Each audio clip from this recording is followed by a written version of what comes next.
Hello, everyone. This is Monday, February 28th, 2022. This is the Scituate Weekly News Update. I'm Karen Connolly from the Select Board, and I'm here today with Jim Boudreau, our Town Administrator, and Bill Burkhead, our Superintendent of Schools. I'd like to point out to everyone that there is a Select Board meeting tomorrow evening, March 1st, and it will be at 6 o'clock, which is a little earlier than our usual start time. And it will be held in person at the Senior Center. So we're back in person. You will still be able to see the meeting live on Facebook, but we won't be doing any remote call-ins. So if you have something to say, you should probably come to the meeting. And it's the first time we're back in person for quite a while. A few things on the agenda. The Scituate School Department budget is on the agenda. And if you haven't had time, they did a couple of presentations that are on Channel 9 that you might want to take a look at, or on, you can go on Facebook to find it. So very informative, and I think people will be interested to hear what they have to say. We also have a coastal and foreshore protection overview, and that will be done by the DPW director and our planning director, and it will be a very comprehensive look at all of the potential projects that are on our agenda. Not all will happen, but it's important for people to know what's going on with our coast, including our beaches. In addition, there will be a community preservation project update. They will be presenting the projects that they're hoping to present to town meeting, and there's some very interesting projects there. So without any further ado, I will turn it over to Jim Boudreau. Jim? Good morning. I hope everybody had a nice vacation that was able to get away. We'll be very brief this morning. We'll start as always with our COVID numbers. The COVID numbers continue to improve for the town of Scituate. Our Maven number, which again is that number that's reported from official testing sites, was 4, down from 16 of last week.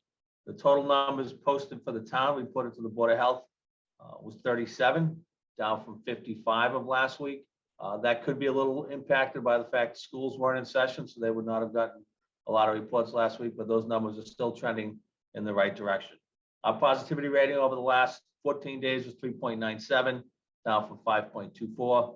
Plymouth County is finally under 5% at 4.43. They were down from 6.66, and the state's at 2.13.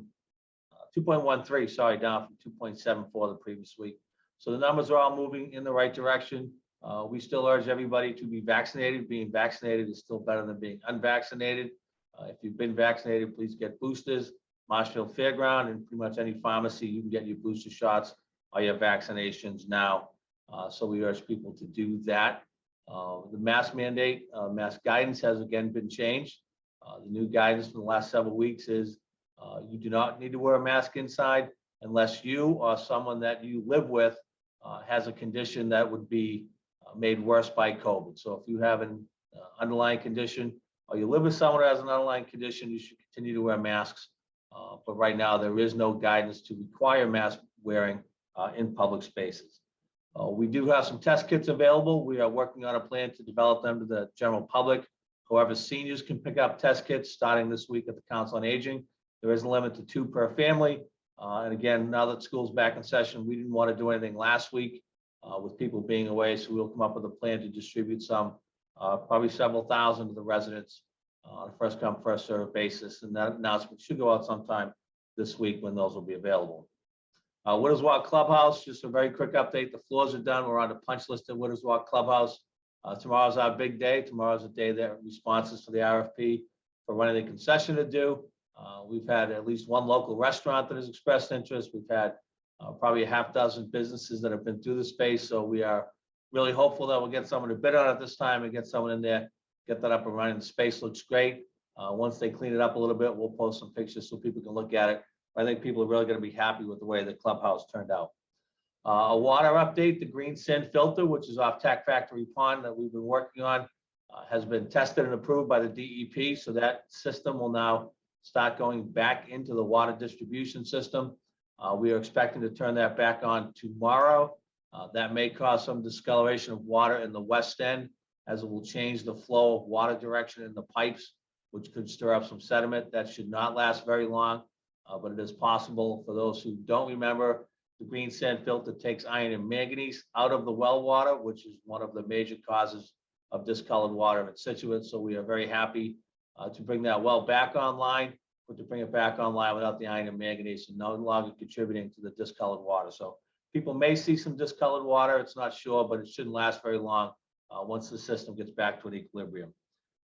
Finally, two things left. We mentioned it last week. It is pothole season. When we get the snow on the side of the road, we get melting and freezing. It is pothole season. The crews will be working. There's a crew out every day filling potholes. If you see one, you want to report it. You can report it to the DPW office or to the directly to the highway bond down on Captain Pierce Road. But we're working on it. Most of the stuff is temporary at this point as the asphalt plants aren't open yet. But we are doing the best we can to keep up with the start of pothole season. And finally, some good news just to remind people that on March 20th of this month, we will be holding the Scituate St. Patrick's Day Parade, kicking off at 1 o'clock. It's been 2 years that we haven't had it. So let's start reminding people early, get excited. I think it's going to be a great day. And I know we're all excited to see the parade back in Scituate. So that's what I have for today. Thanks, Jim. Now to Mr. Burkhead. Bill. Thank you, Ms. Conley. Appreciate it. And good morning, everybody. Happy Monday. As has been stated, last week was school vacation, so welcome back, everyone. I hope everyone had the ability to enjoy family, friends, and loved ones and have some time to relax and enjoy each other's company.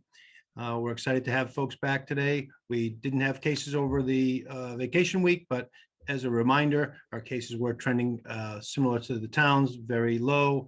The last data was on February 18th, and we only had 15 cases, where we had 40 cases the 3 weeks before that consecutively. Coupled with that, we have a at-home test program within the schools now that all students and faculty have access to. So they pick those tests up on Fridays and have them for the weekend to test before they come back each week and use them as they see fit to allow us ample testing and one more mitigation strategy to stop the spread of COVID. Also, in exciting news today, for the first time, I believe in 2 years, our K through 12, pre-K through 12 schools in Scituate are mask flexible, which means all families and children have the option to wear a mask or not. We will respect either decision, but it was really nice today to see all the smiling faces, and we're really excited to move on to this phase. And also along the mask mandates updates over the weekend, Desi had reported out yesterday, in fact, releasing the transportation mask mandate that was still in effect. So you'll be receiving correspondence from my office this afternoon, which essentially will be moving to lift those mandates, make transportation on the buses mask flexible as well. So all kinds of good news there. We do have a school committee meeting tonight at 6 p.m. Just some highlights of that. The World Language Department will be celebrating student learning. The school committee will be voting on our FY23 budget, so that will be important. We'll also be talking about our statement of interest for the MSBA program having to do with the Scituate High School roof, which is part of our capital plan. And we'll also have leadership discussions by myself and our assistant superintendent. So hope you can make that tonight. Also a reminder, as Ms. Conley said, myself and Dr. Dutch will be representing the school department to present our school budget on March 1st, tomorrow evening at 6 p.m. At some time during that meeting. So we're looking forward to seeing folks there. All our budget presentations to date, including public hearing, a workshop with the school committee, those two meetings, along with last week's finance and advisory committee presentation, are all going to be loaded up on our website as well, which is scituate.k12.ma.us. So you can find it there as well. If you have any specific questions that can't be answered on the presentations or at any of the live presentations that we've had, please reach out to me or Dr. Dutch directly, and we'll be happy to get back to you. That's all I have for this week, and wishing everyone a happy and productive and positive week. Thank you. Thank you, Jim. Thank you, Bill. Have a good week, everyone.